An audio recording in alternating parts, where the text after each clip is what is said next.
আমার উস্তাদ আমাকে বলছিলেন, হযরত মাওলানা এরশাদুল্লাহ রাহমাতুল্লাহ আলাইহি আমার একজন উস্তাদ ছিলেন, মারা গেছেন।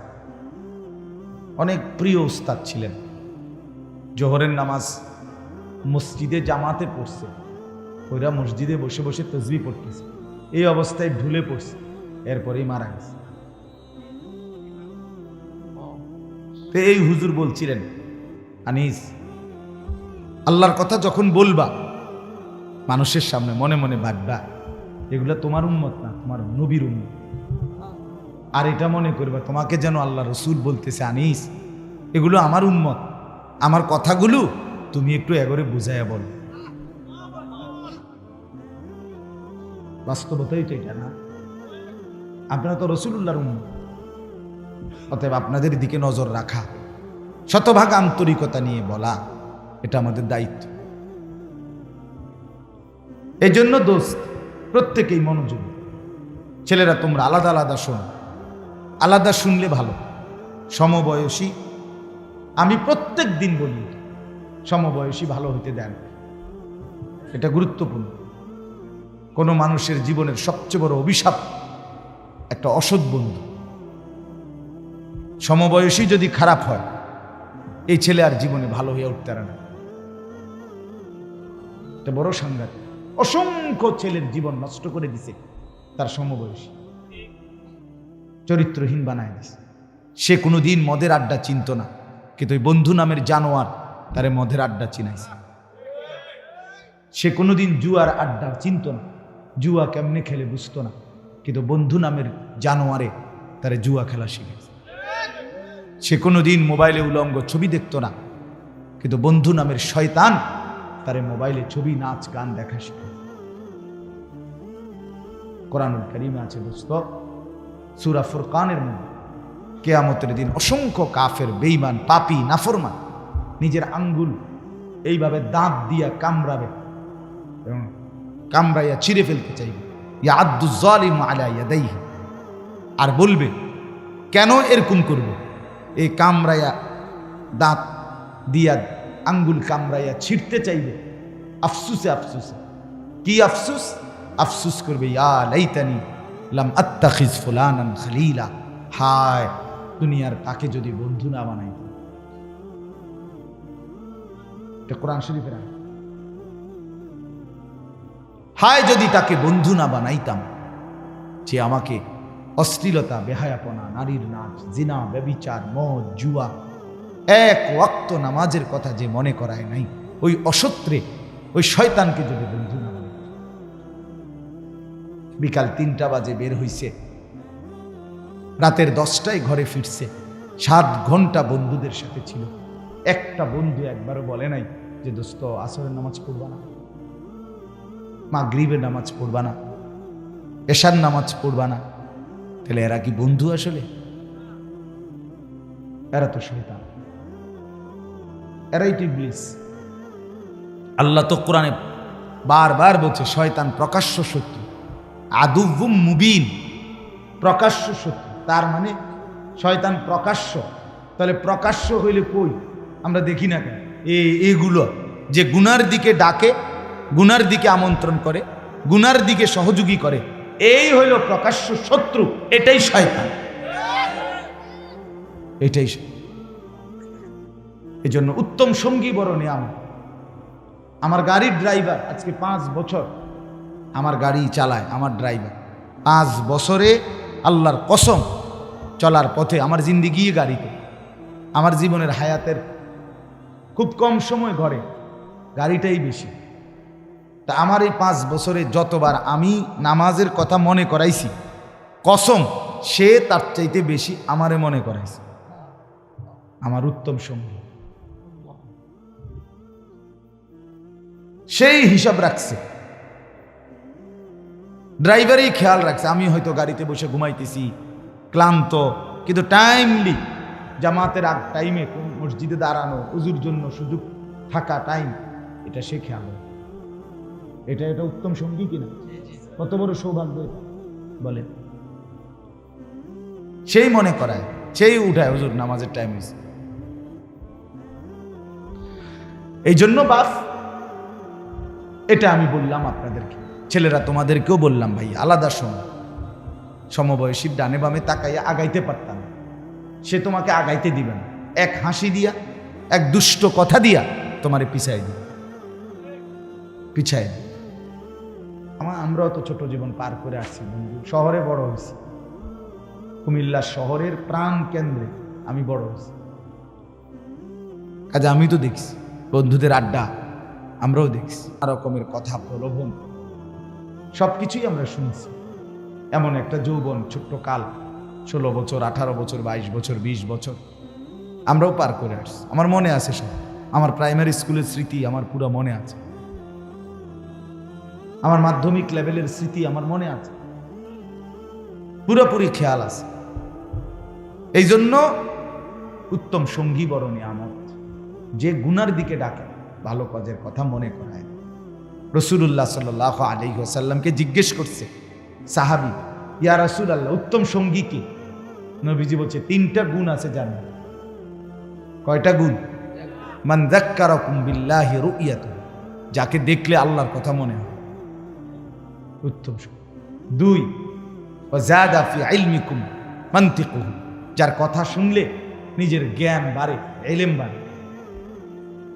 3, ওয়া যাক্কারাকুম বিল আখিরাতি আমালুহু, যারা আমল দেখলে আখিরাতের কথা মনে করে। হাদিস রাসূলুল্লাহ সাল্লাল্লাহু আলাইহি ওয়াসাল্লাম বলে, যাকে দেখলে আল্লাহর কথা মনে পড়ে, যার কথা শুনলে কোরআন সুন্নাহর জ্ঞান বাড়ে, যার আমল দেখলে কি মনে পড়ে?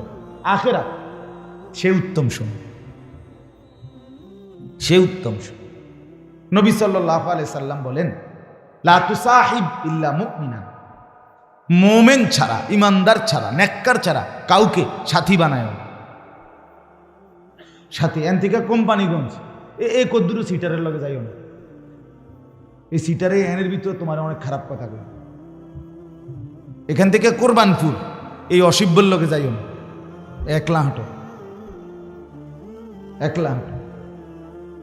হয় তোমারে বলবে দোস্ত, আইডিয়ার জন্য, জানার জন্য তো বেটা বিড়ির ভিতরে কিতা, এটা কমপক্ষে জিনিসটা তো কমপক্ষে তোর জ্ঞান থাকা দরকার, এই হিসাবে একটা টান দিয়েছে।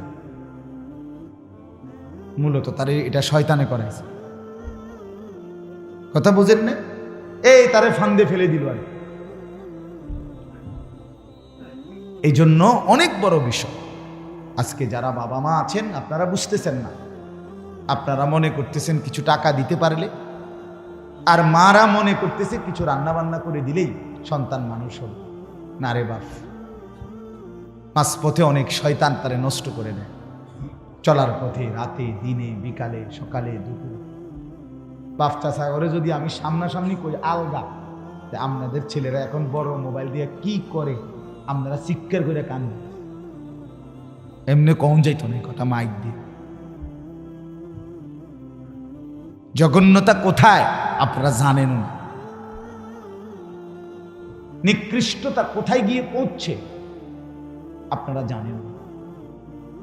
অসভ্য আপনাদের মেয়ের, যে মেয়ে চরিত্রহীন, যার মেয়ে পর্দা করে না, সে কত নিকৃষ্ট অবস্থানে গিয়ে পৌঁছছে আপনি জানেন না। কুত্তা বিলাই ফেল। যে ছেলে নামাজ পড়ে না এক ওয়াক্ত, এই জানোয়ার বহুত আগে জানোয়ারের ক্যাটাগরি পার হয়ে গেছে, বহুত আগে কুকুর বিড়ালের শ্রেণীও পার হইয়া আরো নিচে চলে গেছে। আপনি জানেন, চেহারা দেখেন বেনামাজি সন্তানের, চুলের কোনো হদিস নাই, চেহারার কোনো হদিস নাই, শার্ট প্যান্টের কোনো হদিস নাই, যেখানে মুতে ধরে এখানে পেশাব করে দিতেছে, পেশাব করে কোনো পানি নেয় না, হাসে কি লেগে তাও কইতারে না, হাঁটে কেন, এতক্ষণ ঘুরতেছে কেন, প্রতিবন্ধী, মানসিক প্রতিবন্ধী, পাগল, তার সিরা। আপনি বলবেন একটা ভালো কাজের কথা, হে আসবো, মানে প্রতিবন্ধী যে। হ্যাঁ হ্যাঁ, বাস্তবতা, বাস্তবতা। নাইলে আপনাদের জীবনের ব্যর্থতা দেখেন।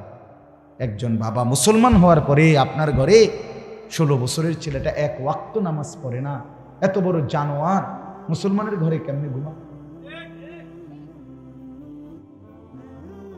কথা কন না কেন? 365 দিনে এক বছর এক বছরে কোনোদিন আপনার 18 বছরের ছেলেটা মেয়েটা কোনোদিন ফজরের নামাজ কি জিনিস সেটা জানেন। ফজরের নামাজ যে কখন পড়ে এটাই জানে না। এত বড় অসভ্য জানোয়ার মুসলমানের ঘরে ঘুমায় কেমন? তার বাপ কেডা বেড়া, তার মা কে তারে মানুষ করতেছে? এই বাপ তোমার জীবনের সার্থকতা কি? তুমি জীবনে কি অর্জন করলা? এই জানোয়ার। কথা বলেন না কেন? বলেন যারা এ জবাব দেন। জিন্দিগি মানে কি? জীবন মানে কি? ফাঙ্গাসার তেলাফিয়া? হ্যাঁ, জিন্দিগি মানে ফুলকপি আর ফাতাকপি। জিন্দিগি মানে বনবিড়ি। জিন্দিগি মানে চায়ের দোকানের আড্ডা। এই তো শেষ। এরপরে আর কোথাও যাইবেন না আপনারা। এরপরে যাইতে হবে না কোথাও। তো ছেলে নামাজ পড়ে না যে কি বলবেন? মেয়ে যে পর্দা করে না কি বলবেন? স্ত্রী যে খোলামেলা রাস্তার পাশে, মহিলা খালের পারে রাস্তার পারে বেড়ইতে আইয়ে যায়, এখানে গোসল করে খোলামেলা, এই বেপর্দা, এই বেহায়া, এই নির্লজ্জা মহিলা, এ বেডির ব্যাপারে আপনি স্বামী কি বলবেন? কথা বলেন না কেন? কি বলবেন? কি আপনি বুঝেন না? আপনার ছেলের চেহারা দেখলে বুঝেন না? এই চুল আপনি জিজ্ঞাসা করলেন না, কিরে বাপ আমি মুসলমান, আমার দাদা, তোর দাদা মুসলমান, তোর বংশের 14 গোষ্ঠী মুসলমান, তোর চাচা মুসলমান, তোর ডানে বামে মানুষ মুসলমান, তুই এটা কার চুল রাখলি? কোন কুত্তা জানোয়ারের চুল রাখলি তুই? এটা জিজ্ঞাসা করলেন না কেন? আমনে বাপ না? আমনের বুঝি খেয়াল করছে বাজার সদাই করতে। আমার তো স্পষ্ট মনে আছে, আমার বড় ভাই, আপন ভাই আলহাজ হজরত মাওলানা মাহবুবুর রহমান আশরাফি, আমার বড় ভাই আমাকে একবার চুল কাটাইতে গিয়ে 3 বার, শুধু সামনে আর পিছনে সামান্য 19-20 হয়েছে, বড় ছোট হয়েছে, পিছনের চুলের থেকে সামনের গুলো হাত লাগাইয়া দেখছে যে চুল সমান হয় নাই চারদিকে। 3 বার চুল কাটাইছে, একবার পর একবার 3 বার সেলুনে পাঠাইছে। তাইলে আমার ভাই আছে, আমার অভিভাবক ছিল। আমি জীবনে একবার সাদা টুপি ছাড়া একটা টুপি রঙিন কিনছিলাম, টুপি ফুলওয়ালা, আমার আব্বা খোলায় ফেলছে। বুঝছে না ফুত, আমি জীবনে কোনোদিন সাদা টুপি ছাড়া পরি নাই, তুইও পরবি না। না জায়েজ না, সেটা ভিন্ন কথা, আমার বাবার আখলাক এটা।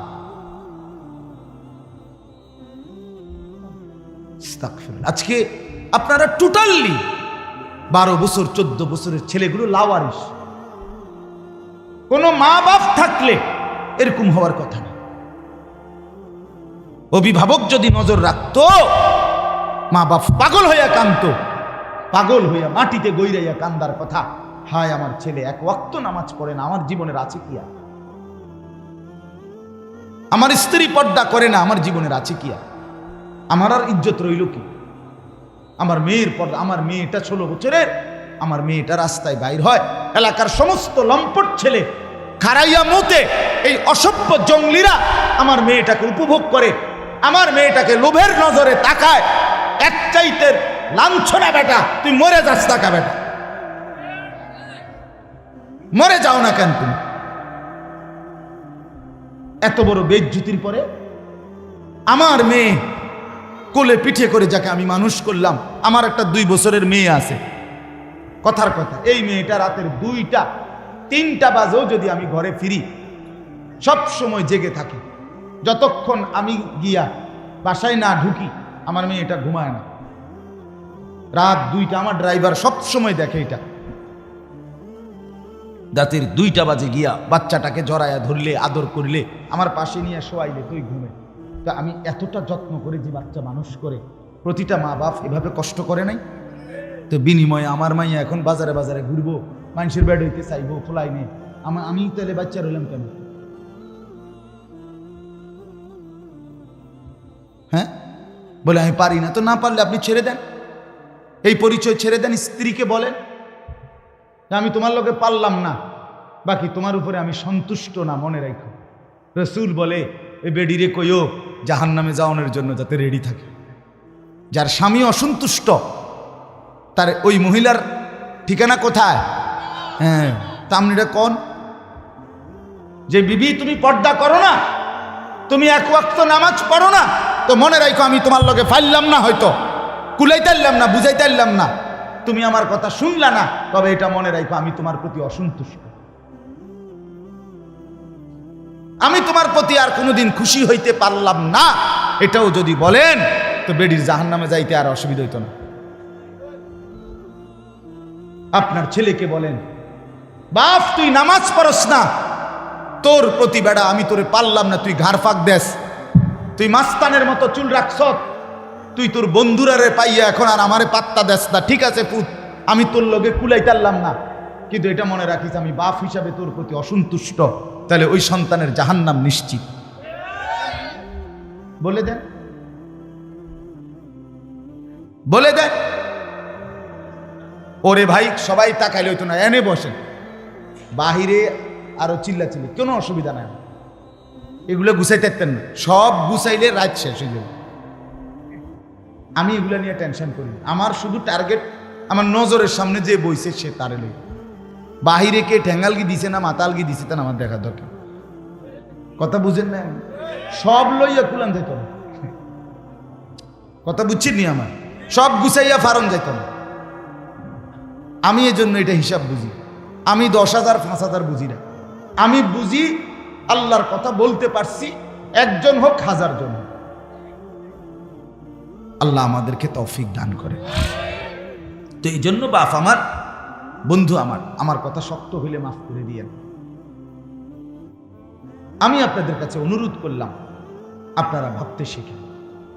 আপনি গ্রামের মানুষ, সাধারণ মানুষ, সহজ সরল মানুষ, এই সমস্ত কথা বললে হবে না চাচা, কবরে এসব বললে হবে? তো এগুলো আমার দ্বারে কইয়া কি লাভ? আমি কি আপনার হিসাব নিব? আপনি কি আমার হিসাব নিবেন? আপনি আমার কাছে ঠেকানা, আমিও আপনার কাছে কিনা।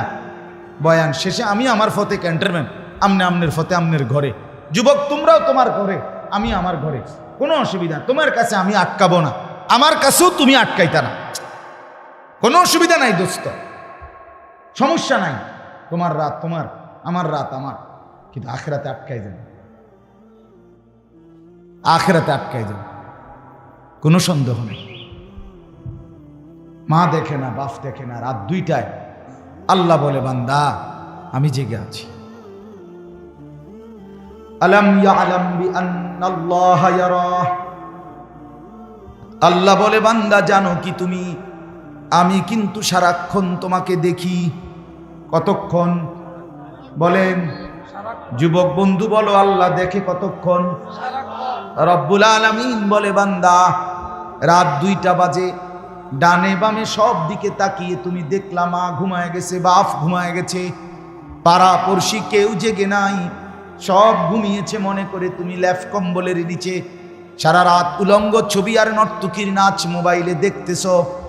তুমি ভেবেছো বন্ধু কেউ দেখে নাই, আরশে আজিম থেকে আল্লাহ বলে আনিস আমি কিন্তু জেগে আছি, আমি দেখছি, আমি কিন্তু দেখছি, আমি কিন্তু জেগে আছি, হিসাব কিন্তু আমি নেব। হিসাব তোর মসজিদের হুজুর নেবে না, আমি আল্লাহ নেব। লাকাদ আহসাহুম ওয়া আদ্দাহুম আদ্দা, আল্লাহ বলে আমি তোমাদেরকে বেষ্টন করে আছি, আল্লাহ বলে আমি তোমাদের জিন্দেগি গুনে গুনে রাখছি।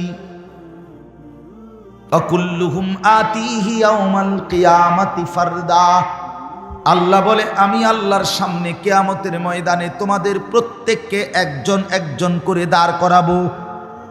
ফারদান আই ওয়াহিদান, একজন একজন, একজন একজন করে দাঁড় করাবো বান্দা, একজন একজন আমার সামনে এসে দাঁড় করাবো। রব্বুল আলামিন বলেন আমি যখন সামনে এনে একজন একজন করে দাঁড় করাবো, আল্লাহ তখন নিজেই বলবে বান্দা লাকাদ জিতুমুনা কামা খালাকনাকুম আউওয়ালা মাররা, বান্দা মনে কি পড়ে প্রথম যেদিন মায়ের পেট থেকে বের হয়েছিলে একলা, আজ সব ঘাট ঘুইরা আমি আল্লাহর সামনে দাঁড়াইলা একলা।